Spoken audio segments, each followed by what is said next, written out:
pa ako nawala sa palengke, hindi ko pa makikita yung dati kong kaibigan. Sino? Si Julian po. Mabibilib ka na talaga sa akin. Check that out. Sino yan? That's Eliana.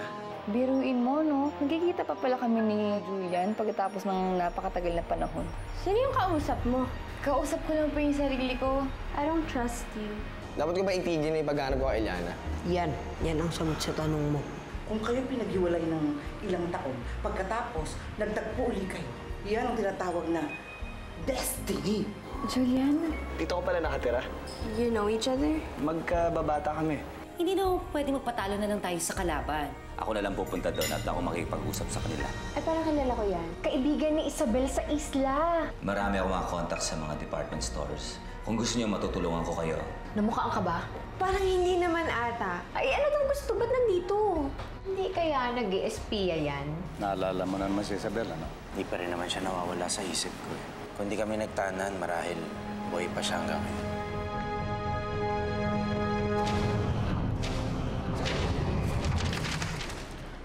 So, paano?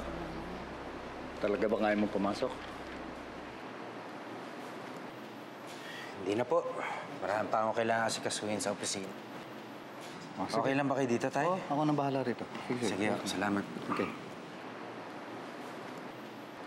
Isabel, Basti, nakaset up na ba ang serpentina? Anong balita? nakita ko yung babae at yung mga tao nila sa butik.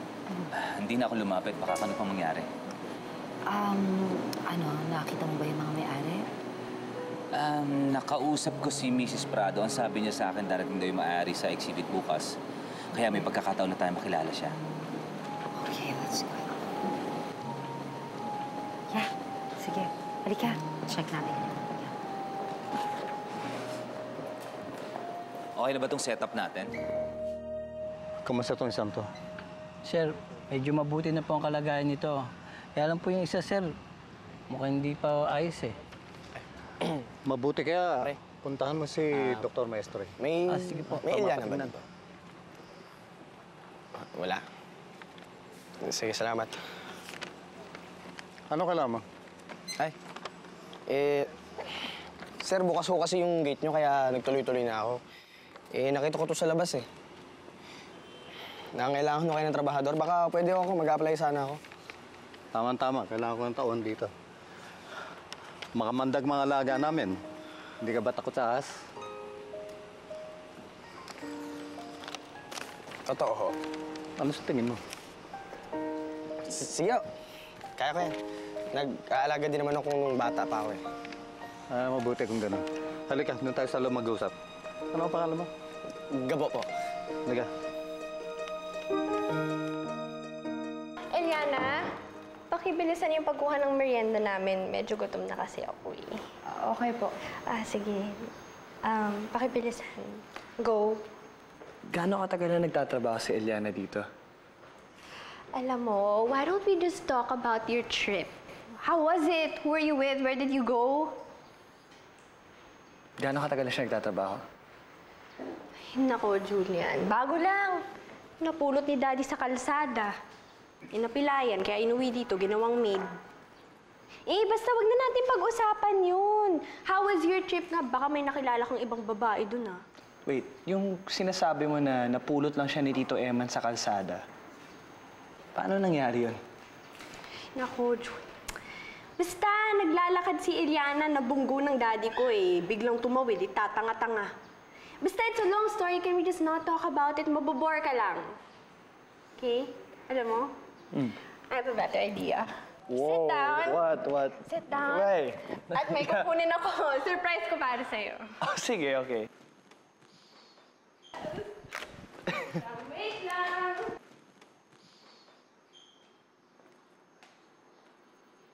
Ay, Eliana, ako na bahala dyan. Tulungan na kita. Nakakaya naman sa'yo. Ayan. Salamat You're welcome. You know what? I still can't believe na sa lahat pa ng lugar, dito pa talaga tayo magkikita. Ako nga din eh. Nagulat na lang ako nung makita kita dito. Alam mo kung na-mention ba lang si Margarita or si Tito Eman, di sana nalaman ko na kung saan ka nakatira, di ba, nung nasa palengke tayo.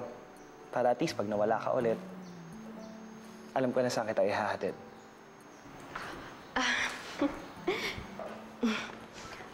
Eliana, mukhang nakalimutan mo naman kaming bigyan ng mga inumin. Yung init-init pa naman.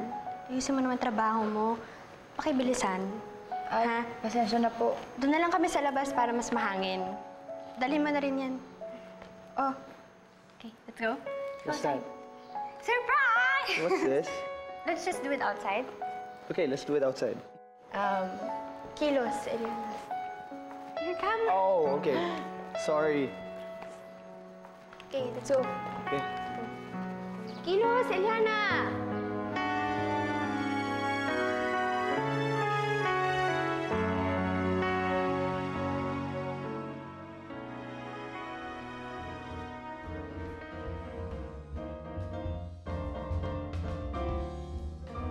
Yes, ma'am.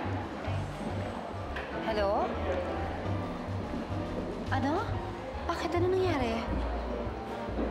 Oo, sige, papunta na ako dyan, ha? Sige. Ma, alis muna po ako. Saan ka pupunta? Eh, kasi isang tauhan natin sa warehouse, nagkasakit daw yung anak, kailangan niya pumunta ng ospital. Eh, wala magbabantay ng delivery natin, kaya ako na pupunta doon. Pero mga kliyente natin. Isabel, mag-start na yung event. Hindi pwedeng mawala ka dito. Oo nga, pero hindi ko naman pwedeng iasa na lang sa mga tauhan natin yung trabaho doon, ma. Mamaya dyan, mawala na naman yung kliyente. Pag may pumalpak, mabubulyaso na naman tayo. O, sige na. Basta mag-iingat ka, ha? Sige po. O, sige. Samahan na kita. Hindi na, magpapadrive na lang ako kay Mang Kanor. Subukan ko makahabol, ha? Tawagan kita, ha? Better go. Basti, ikaw nang bahala sa mga kliyente rito, ha? Kailangan makarami tayo ng kliyente. Sige po. Ako nang bahala dito. Sir, ito yung mga bagong... Ano yun? Bakit nagpapalakpakan doon? Ano yun? Anong meron? Ha?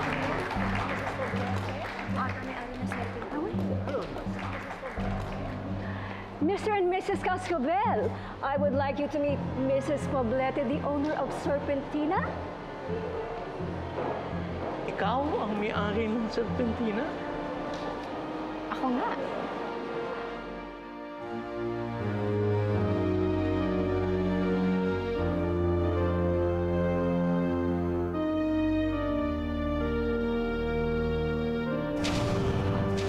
And they are... Hindi na kailangan. Matagal ko na silang kilala. Ay, hindi ba ikaw yung anak ni Bartolome, yung tauhan ko sa isla? Ako nga, wala nang iba. Don Eddie! Doña Aurora, kumusta kayo? Ikaw yung babae sa Isla Serpente. Unbelievable. Paano nangyari yan? Bakit? Paano kayo maman? Ano naman ang hindi ka panipaniwala dito? Paano ako yumaman? Ang hindi ka panipaniwala ay kung paano yumaman ang anak ng isang tauhan o natatalo na ng Serpentina ang Cascabel. Basti! Pasensya ka na, hindi kita na-entertain nung nagpunta ka sa opisina ko, ha? Hindi ka kasi tumawag sa sekretarya ko. Sa susunod, pa-appointment ka, ha? Ay, pasensya na. Marami pa akong kailangan kausapin. Nice to see all of you. Halika na.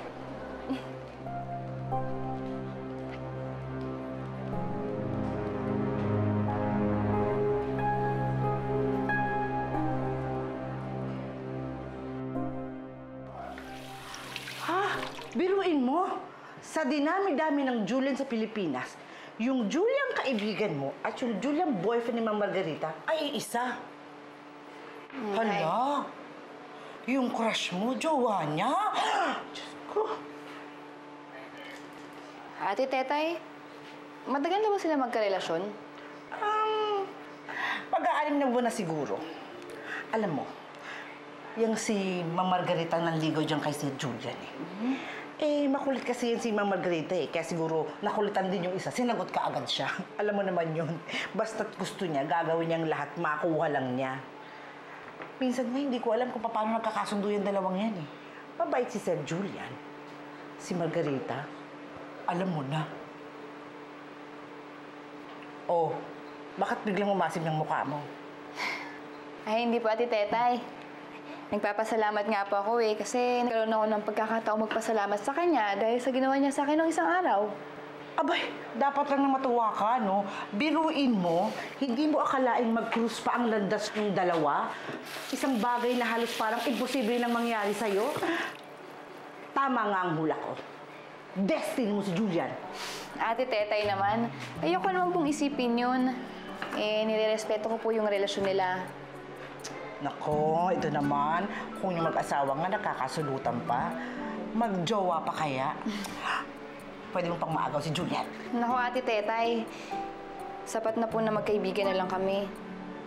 Ay, kung ako ang tatanungin mo, sa tingin ko pareho kayong mas bagay ni Sir Julian. Mabait si Sir Julian. Mabait ka. Guwapo si Sir Julian. Di hamak namang mas maganda ka doon kay Margarita. Pahinga. Konting ayos na.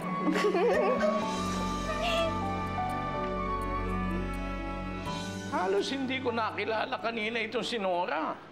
Ibang-iba ang itsura at ang laki ng pinagbago. Paano nga yumaman ang pobreng yon? Paano siya nakakuha ng pera para puhunanin para makapagpatayo ng kumpanya? Wala naman siyang natapos. Tsaka sa tono ng pananalita niya, gusto niyang tapatan yung kumpanya natin. Hindi ako natatakot sa hampas lupang Nora na yon. Ibabalik ko siya kung saan siya dapat lumugar. Pa, Ma, ba't parang mainit ang ulo ni Mama? Mabuti dumating ka na. Yes, Pa. Nagkaroon lang ng konting delay dun sa delivery natin, pero naayos naman namin kaagad. Sayang nga hindi ako nakabalik dun sa event. Ano, kumusta yung opening, ha? Ay, nako anak, you will not believe kung sino nakita namin doon. Ang may-ari ng Serpentina ay walang iba kung hindi si Nora. Nora? Oo. Yung dating tauhan natin, si Nora. Si Nora? Yung kaibigan ni Eman? Pa, siya ang nadala sa akin sa gubat noon. Kaya ako nalaglag dun sa mga ahas. Pero teka, paano nangyari na siya ang may-ari ng Serpentina? Aba, yun nga rin na yung pinagtataka namin eh. At ang yabang-yabang niya. Akala mo kung sino umasta. Yan talaga mga taga-Isla Serpente na yan. Mga walang kwenta. Mga walang utang na loob. Nako, wala nang ginawa yung mga yan. Wala nang dinala, kundi puro sakit ng ulo. Hay!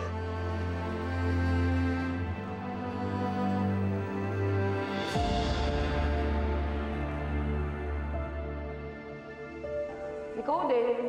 Malay mo, bumalik yung ahas. Teka, sandali! Sige, sasama na ako. Dali lang ha. Sakit.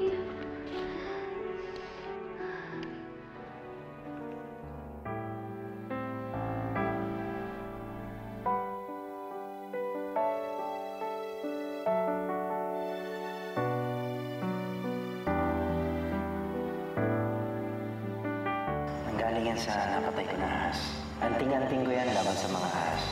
Ang gusto ko, meron kang protection. Kahit wala ako sa sabi mo. Iniwan ka na niya. Kalimutan mo na yung taong yun. Hindi ka niya mahal. Hayop ka, Eman. Hindi ko pa rin nakakalimutan ang patatraydor mo sa akin. Sinira mo ang tiwala ko. Minahal kita higit kanino man. Handa na akong isuko ang lahat para sa'yo.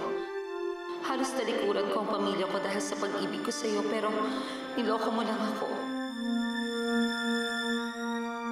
Hindi kita mapapatawad.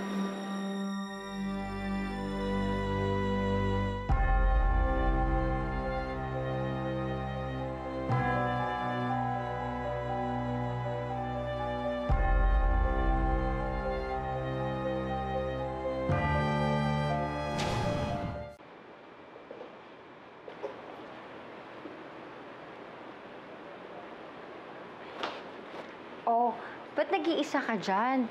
Halika, mag-celebrate tayo. Matagumpay yung event. Bukas sumama ka sa akin. Gusto ko makita mo kung paano dumugi ng mga tao yung booth natin. Alam mo naman, wala akong hilig sa mga ganyang okasyon. Sige na. Masaya yun. Sige na, Eman.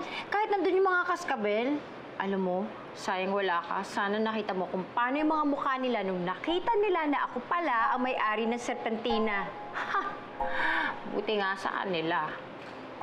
umiwas ka na lang dapat. Isipin pa nila, nakalaban natin sila. O bakit? Yun naman talaga ginagawa natin, di ba? Maliwanag ang usapan natin nung tinayo natin ang Serpentina. Hindi natin kukumpetensyahin ang mga kaskabel. Maghahanap tayo ng sarili nating kliyente at mga customer. Eh bakit ba ayaw mo kalabanin mga kaskabel? Dahil kay Isabel? Mon! Inaagnas na sa lupa ang katawan ng matagal na yung patay! Ang buwisit!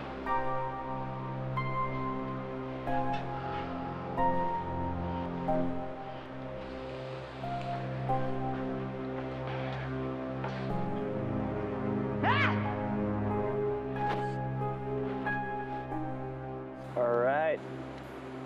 Here we go. For you. Alam mo, small world talaga, no? Yung girlfriend mo, amo ni Eliana. Ha, sa isang bubong talaga nakatira ang dalawang chicks mo, ha? Tito na ma'am. Kuya. Ang totoo niyan, natutuwa ako kung paano kami pinagdikit-dikit ni Eliana.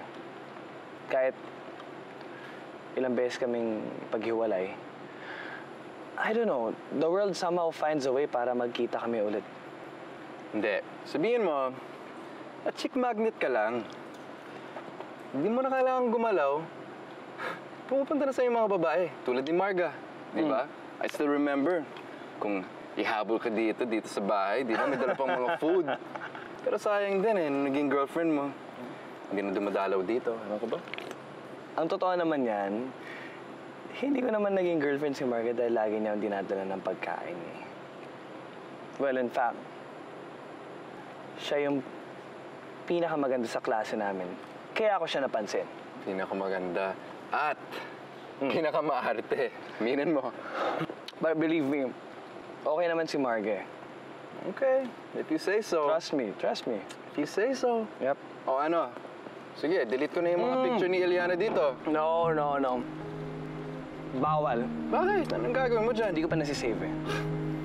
You're up to something. I know it. I'm up to something good.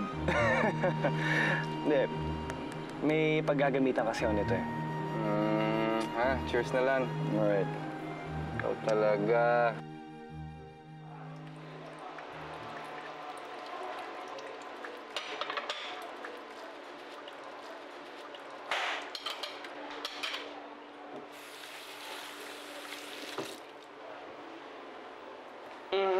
Ay, Julian, may kailangan ka ba? Anong gusto mo? Tubig? Juice? No, okay lang. I'm good. Ah, nagbibihis pa ata si Ma'am Margarita. Gusto mo bang tawagin ko? Ay, hindi. Diyan ka lang. Ikaw talaga yung pinunta ko dito. Ako? Bakit ako? Actually, nakita ko kasi na tuwang-tuwa ka nung pinipreview mo yung mga kuha ko sa'yo. So, I decided to give you something.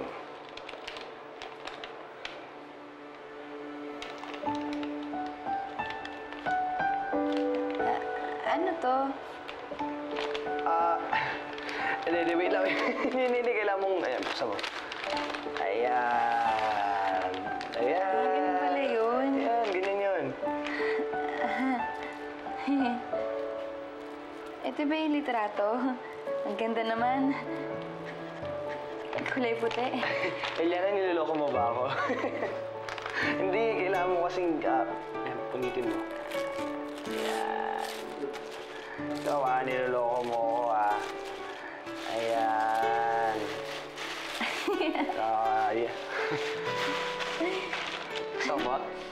Ang ganda naman ng kuha mo dito. Gustuhan mo ba?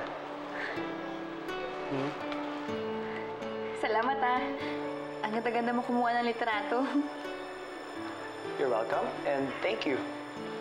Pero hindi ko naman masasolo yung pagpuri mo sa akin. Maganda yung picture dahil maganda yung kinukuhanan ko. Napaka-natural mo. Pwede ka nga maging model eh.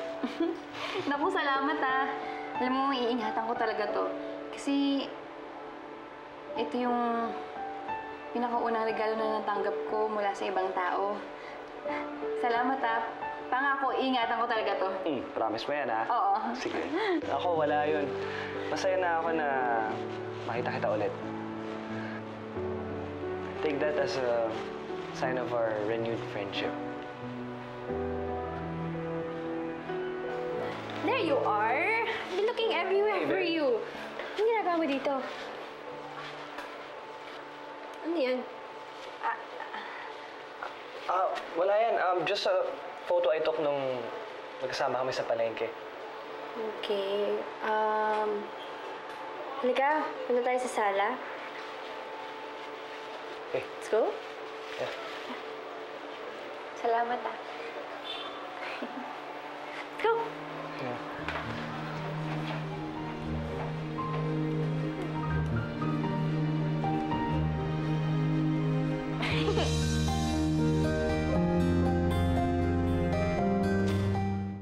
Sige, isakay nyo na sa pick-up yan. Tapos itong isa, dalhin nyo sa loob, ha? Sige. Man, may nahanap na nga pala akong katulong. Mukhang mabait naman at maasahan kung kaya tinanggap ko na. Doon ko siya sa bakan kwarto pinatuloy. Man, ayos ka lang ba? Nag-away na naman ho kami ni Nora eh. Gusto kasi niya akong sumama doon sa trade event. Oh. Hanggang nauwi na naman sa pagtatalo tungkol kay Isabel. Alam mo, Tay, hanggang ngayon, nagsiselos pa rin si Nora kay Isabel. Baka naman binibigyan mo ng dahilan para magselos sa'yo. Kalimutan mo na si Isabel, wala na yun. May asawa at anak ka na. Sila dapat ang prioridad mo. Pagbigyan mo na yung asawa mo. Hanggat maaari, pinipilit ko na hindi mag-cruise ang landas namin ng pamilya niya. Alam ko kung gaano kasakit na mawalan sila ng anak. At alam ko, ako ang sinisisi nila sa pagkamatay ni Isabel. Maraming taon na nagdaan, Iman. Malay mo, baka napatawad ka na nila. Iman, hindi habang buhay pwede mong taguan ng mga kaskabel. Mabuti ang handa ka pagka magkaharap-harap kayo. Sige, pagbigyan mo ng asawa mo, punta mo ron. Matutuwa yun pag pinakita mo sinusuportahan mo sa ginagawa. Sige na.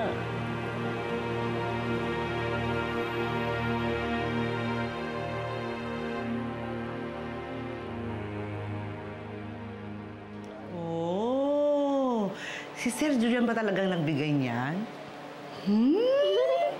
Ang sweet naman! Ano ko ba, Ate Tetay? Magkaibigan lang po kami, no? Sabi ko na nga ba eh. Type ka din ni Sir Julian eh. Hindi yan basta-basta magbibigay ng regalo kapag hindi niya gusto ang isang tao. Ate Tetay naman, magkaibigan lang po kami, no? Naku, ganyan naman talaga nagsisimula ang lahat eh. Sa friendship. Ay! Ate Tetay, alam mo ba, ito yung pinakaunang beses na makatanggap ako ng ganito kagandang regalo galing sa ibang tao. Kaya, napaka-espesyal sa akin ito. At espesyal din ang nagbigay. Hindi ba, Ate Tetay? Why?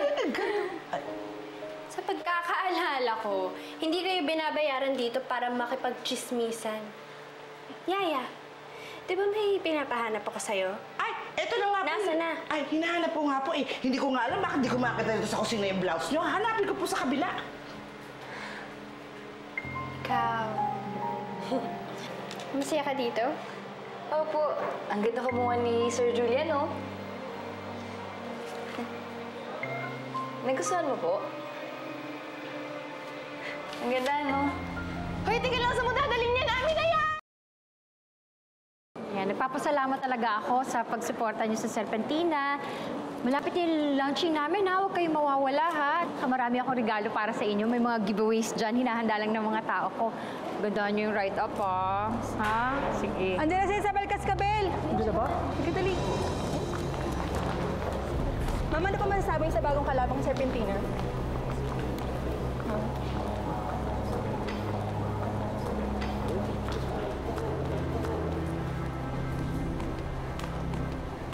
Cora, totoo pala ang sinabi ni Mama. Ikaw ang may-ari ng Serpentina. Isabel?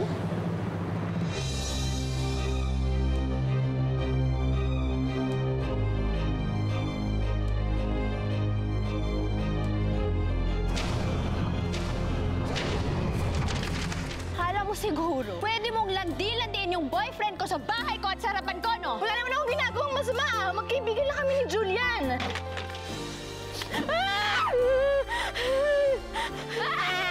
Sir Samuel! May nakunang ahas doon! Diba, sumama ka! Kung magtatrabaho ka rito, kailangan matutunan mo to. Ang mga ahas, takot sa apoy. Nangihina sila sa dala ng init nito. Ano ba nangyari? Ano ba yung sinasabi mo na si Isabel buhay? Buhay nga siya at hindi siya pwedeng makita ni Emma. Hindi siya pwedeng makita ni Emma. Clara, Emma, nasan ka? nandito na ako. Huwag ka na pumasok. Isabel? Eman? Wala na, okay na, okay na. Wala na. Hindi ka masusunod. Okay? Sige na, huwag ka na umiyak. Isabel. Bitawan mo ako! Bitawan mo ako! Hoy! Hoy! Hoy! Ano sinasaktan ng asawa ko? Ha? Asawa? Oo, asawa. Bakit? May problema?